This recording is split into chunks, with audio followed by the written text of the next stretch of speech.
بسم اللہ الرحمن الرحیم نحمدہ ونصلی علی رسولہ الکریم۔ سب سے پہلے تو میں معذرت خواہ ہوں کہ آپ کو اتنا انتظار کرنا پڑا ہے ہماری مصروفیات کی وجہ سے، اور شکر گزار بھی ہوں آپ تشریف لائے ہیں اور آپ کی وساطت سے مجھے اپنی بات قوم تک پہنچانے کا موقع مل رہا ہے۔ آج ہماری پارلیمانی پارٹی کا اجلاس ہوا، قومی اسمبلی اور سینٹ کے اراکین نے اس میں شرکت کی، اور یہ جو آج کل 27ویں ترمیم کی بحث چل رہی ہے، تاکہ ہم بھی ذرا سر جوڑ کے بیٹھیں سوچیں، لیکن بات پھر وہی سامنے آئی کہ اب تک کوئی مسودہ اس حوالے سے منظر عام پہ نہیں آیا حکومت کی طرف سے، تو ہم ان کی جزیات پر تو بحث نہیں کر سکتے۔ کوئی چیز سامنے آئے گی تو اس کے بعد پھر ان کی جزیات پر بھی ہم بات کر سکیں گے۔ کچھ چیزیں ہم نے اصولی طور پر طے کی ہیں۔ سب سے پہلی بات یہ ہے کہ 26ویں ترمیم میں حکومت جہاں 35 شقوں سے دستبردار ہوئی تھی، جن شقوں سے وہ دستبردار ہوئی تھی، اگر انہی شقوں میں سے کوئی چیز 27ویں ترمیم میں آ کر پاس کی جاتی ہے تو ہم اس کو پارلیمنٹ کی بھی توہین سمجھتے ہیں، اس کو ہم آئین کی بھی توہین سمجھتے ہیں کہ کل 2/3 اکثریت سے پارلیمنٹ نے ایک فیصلہ کیا اور آج کھینچ تان کے آپ پتہ نہیں کس طریقے سے 2/3 اکثریت بنانے کی کوشش کر رہے ہیں، اور وہی چیزیں جس سے کل آپ دستبردار ہوئے تھے، تو کیا یہ پارلیمنٹ ربڑ اسٹیمپ ہے کہ جب چاہیں آپ اسے جو چیز پاس کرائیں؟ لہٰذا اصولی طور پر یہ بات واضح ہے کہ 26ویں ترمیم سے دستبردار ہونے والے نکات پر اگر دوبارہ 27ویں ترمیم میں کوئی چیز لائی گئی تو یہ قابل قبول نہیں ہوگی۔ دوسری بات یہ کہ 26ویں ترمیم میں یہ طے ہوا تھا کہ اسلامی نظریاتی کونسل کی سفارشات پارلیمنٹ میں لے بھی ہوں گی اور ان پر ڈبیٹ بھی ہوگی۔ 1 سال گزر گیا ہے، نہ سفارشات پیش کی گئی ہیں نہ اس پر کوئی بحث ہوئی ہے۔ یہ اس 26ویں ترمیم پر عمل درآمد کا عالم ہے۔ سود کے حوالے سے جہاں 1 جنوری 2028 سے پاکستان کے اندر سودی نظام کا خاتمہ ہوگا، اس کے حوالے سے بھی کوئی پیش رفت ابھی تک نظر نہیں آ رہی ہے۔ دینی مدارس کے حوالے سے رجسٹریشن کا مسئلہ قانون کے ذریعے طے ہوا تھا، آج مدارس کی رجسٹریشن بھی نہیں کی جا رہی ہے 1860 کی سوسائٹی ایکٹ کے تحت، اور مدارس کے ہاتھ مروڑ کر ان کو مجبور کیا جا رہا ہے کہ وزارت تعلیم کے تحت آپ کو رجسٹرڈ ہونا ہوگا۔ یہ اس قانون کی بھی توہین ہے، یہ اسمبلی کی بھی توہین ہے، اور حکومت دھڑلے کے ساتھ اس توہین کی مرتکب ہو رہی ہے۔ اس کے علاوہ 18ویں ترمیم کے تحت جو صوبوں کو اختیارات دیے گئے تھے، اگر ان اختیارات میں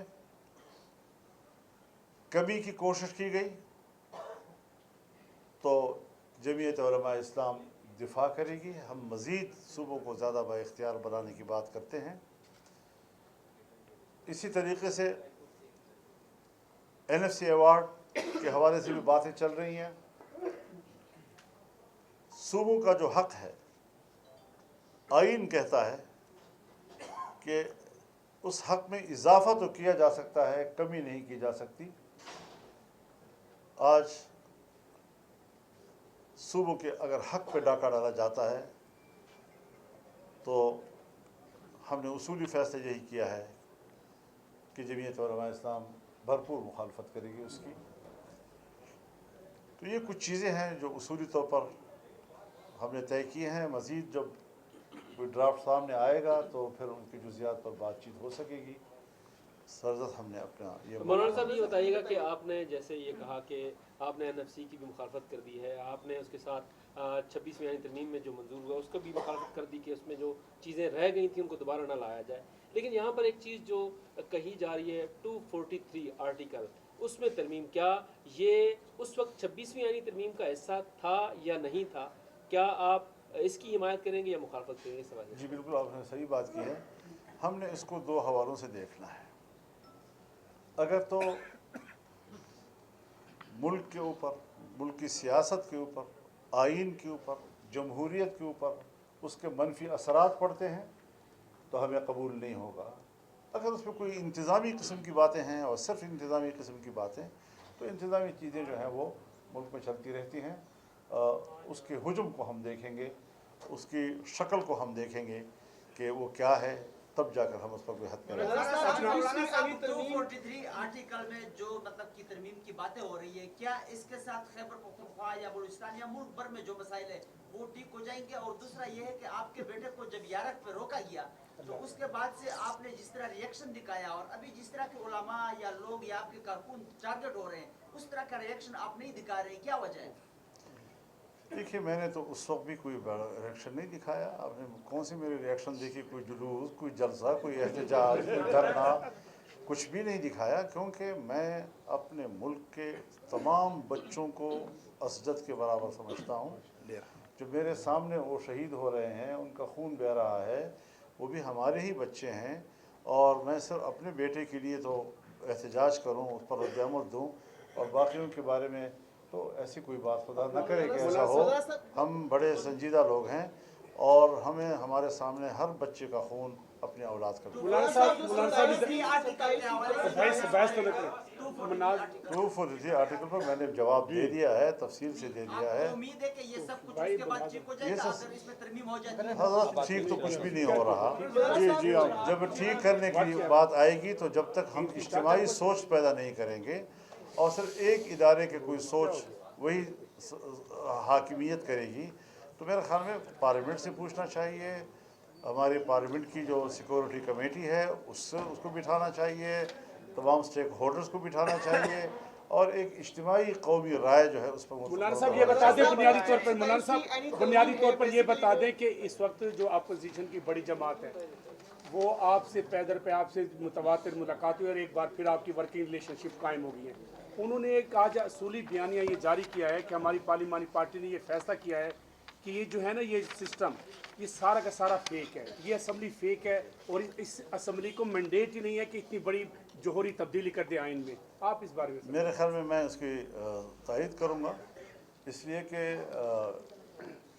یہ ایک عوام کی نمائندہ تو ہم نے کبھی نہیں کہا اس کو, اور 26ویں ترمیم کے دوران تمام پارلیمنٹ جو ہے وہ باہمی طور پر رابطے میں تھا, اور اسی رابطے نے یہ کمال دکھایا کہ ہم نے حکمران کو ایک ڈرافٹ کے 35 دفعات سے دستبردار کیا, اور بہت سے ہم نے اپنی مرضی کی چیزیں جو ڈالی وہ قبول ہوئیں.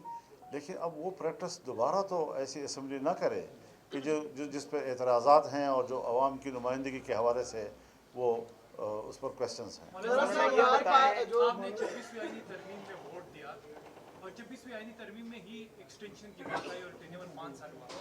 ایک تو یہ کہ ایک بات یہ ہو رہی ہے کہ سپریم کمانڈر جو ہے وہ اس کا جو طاقت ہے یا جو اتھارٹی ہے وہ صدر مملکت سے کہیں اور شفٹ ہو رہی ہے, ایک.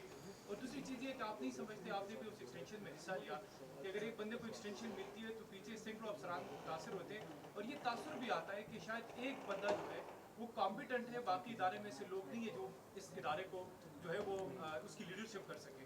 تو آپ نہیں سمجھتے کہ اس سے پامالی بھی ہوتی ہے اور یہ تاثر بھی سامنے آتا ہے؟ میرے خیال میں ہمیں ایک طبعی اور فطری قسم کا نظام بنانا چاہیے.